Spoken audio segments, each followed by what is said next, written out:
देखो, जीवन में ना कभी भी घबराना और परेशान होना नहीं चाहिए। जीवन में क्या होता है, समय का इंतज़ार करना चाहिए। सत्य की नैया हिलती है, डुलती है, डगमगाती है पर डूबती नहीं। इसका मतलब क्या होता है कि आपके मन में कुछ जीवन के गहरे जो है जख्म, दर्द, दुख दर्द भरे हुए हैं, वो आपको समय आने पे ही प्रकट होगा।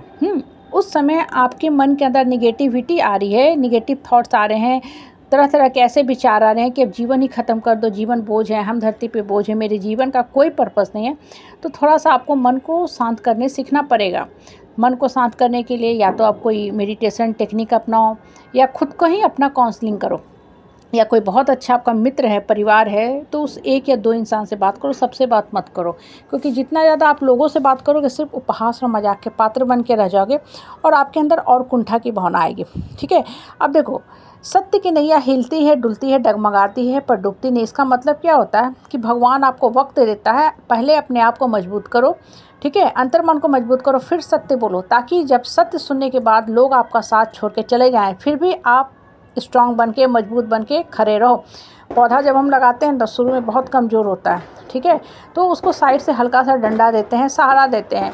समय बीतता जाता है, फिर वो पौधा जो होता है बहुत ही मजबूत हो जाता है। उसकी जड़ ज़मीन के अंदर जा कर के खूब मजबूती से मट्टी को पकड़ लेती है। उसके बाद छाँव देता है, फल फूल देता है। फिर अब आपको उस पौधे को सहारा देने की ज़रूरत नहीं पड़ती है, ना ही पानी देने की ज़रूरत पड़ती है। अब पौधा आपको बिना कुछ किए सब कुछ दे रहा है। जीवन में यही कुछ होता है। जब आप मजबूत हो जाओगे ना, तो आपको लोगों के आगे जा के गिड़गिड़ाने की, घड़ी घड़ी माफ़ी मांगने की या सर्टिफिकेट लेने की कोई भी ज़रूरत नहीं पड़ेगी। कहने का मतलब क्या होता है कि जब आपके पास दुख का समय है, आप निगेटिविटी से, परिस्थिति और परेशानी से घिरे हुए हैं, सब आपका साथ छोड़ दिए, ऐसे समय में सिर्फ ऊपर वाला पे विश्वास करके मन को मजबूत करके जीवन चलाओ। और आप इतने मजबूत हो जाओगे ना, आपकी जड़ इतनी मजबूत हो जाएगी कि अब आपको लोगों को शरण में जाके तलवार चाटने की, लोगों के आगे घड़ी घड़ी जा कर के उनकी चापलूसी करने की ज़रूरत ही नहीं पड़ेगी। अब आपके अंदर सत्य बोलने की शक्ति आ गई है। और सत्य इतना स्ट्रांग होता है ना, इतना स्ट्रांग होता है कि सत्य को किसी सहारे की, बैसाखी की ज़रूरत नहीं होती है। सत्य अपने आप प्रकट हो जाता है, क्योंकि आपके मन और आत्मा में इतनी शक्ति अब आ गई है। इसलिए बोलते हैं ना कि जब आप सत्य के रास्ते पे चल रहे हो, जीवन के दुख दर्द कष्ट कले संताप को आप झेल रहे हो, लेकिन फिर भी बढ़ रहे हो सिर्फ मन के अंदर सकारात्मक विचार लेकर के, तो एक दिन आपके कर्म ही बोलेंगे। आपको दूसरे के बोले हुए शब्दों को मन में ढोने का कोई ज़रूरत नहीं है, ना ही लोगों के आगे घड़ी घड़ी जाके सफाई देने की ज़रूरत है, ना ही लोगों के सर्टिफिकेट, अप्रूवल, एक्सेप्टेंस की ज़रूरत है। कुछ ही चीज़ की कोई ज़रूरत नहीं, क्योंकि आपके कर्म ही सब बोलें कि हाँ, ये इंसान वास्तव में सहा है, ये वास्तव में पूजनीय है। अब लोग आपकी पूजा करना शुरू कर देंगे, क्योंकि लोगों का काम ही बेसिकली यही होता है। वो बस इतने वाहियात, बेकार, फालतू होते हैं ना, किसी काम के लिए धरती पे आई हैं। इसलिए बोलते हैं ना कि समय का इंतज़ार करना चाहिए।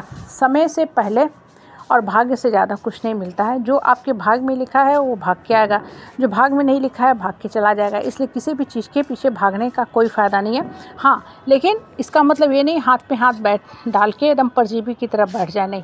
शांत मन से बैठेंगे, ऊपर वाला से बात करेंगे, अब बढ़ने का रास्ता निकालेंगे कि ये सब परिस्थिति है, परेशानी है, हम कैसे भर सकते हैं।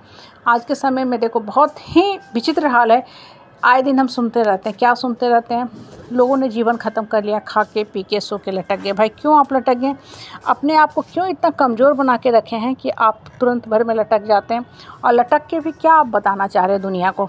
क्या बताना चाह रहे हैं कि आप कायर और बुज़दिल आदमी थे जो इस शरीर को छोड़ के चला गया। ठीक है, छोड़ के आप चले गए, लेकिन कहाँ जाइएगा? रहना तो इसी धरती पे है। यहाँ ना हो के वहाँ हो, वहाँ ना हो के वहाँ हो।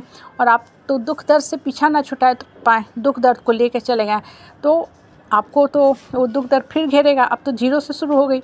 मान लीजिए आपकी 40 साल 50 साल है, ये जो भी XYZ है, आप दर्द से निकलने का कोशिश करते हैं। ठीक है, मान लीजिए कि आपके एग्ज़ाम में नंबर ख़राब आए, तो क्या फ़र्क पड़ता है भाई? कोशिश कीजिए कि आगे अच्छा नंबर आ सके, ताकि आप उठ सके, ना कि नंबर ख़राब आए, जॉब नहीं हुआ या कुछ दूसरी परेशानी है तो हम लटक गए। क्या फ़ायदा उसका? क्या फ़ायदा है? बीमार होता आदमी एक डॉक्टर से दिखाता, नहीं होता दूसरा डॉक्टर से दिखाता है, फिर कोई और वैद्य के पास जाता है, नेचुरोपैथी का कोशिश करता है, प्राणायाम योगा करता है, ताकि दुख से छुटकारा मिल सके, रोग से छुटकारा मिल सके। यहाँ लोग रोग से छुटकारा नहीं पाते हैं और रोग पाल लेते हैं, निगेटिव थॉट्स क्रिएट कर करके। इससे शांत मन से बैठो, स्थिर बैठो। ठीक है, सिर्फ मन को मजबूत करने के बारे में सोचो, वो तो लोग सोचते नहीं है, बेकार की बातें सोचते रहते हैं और अपनी जीवन लीला को ख़त्म करते, जो सरासर गलत है। माता की शक्ति से अपना जागरण करो।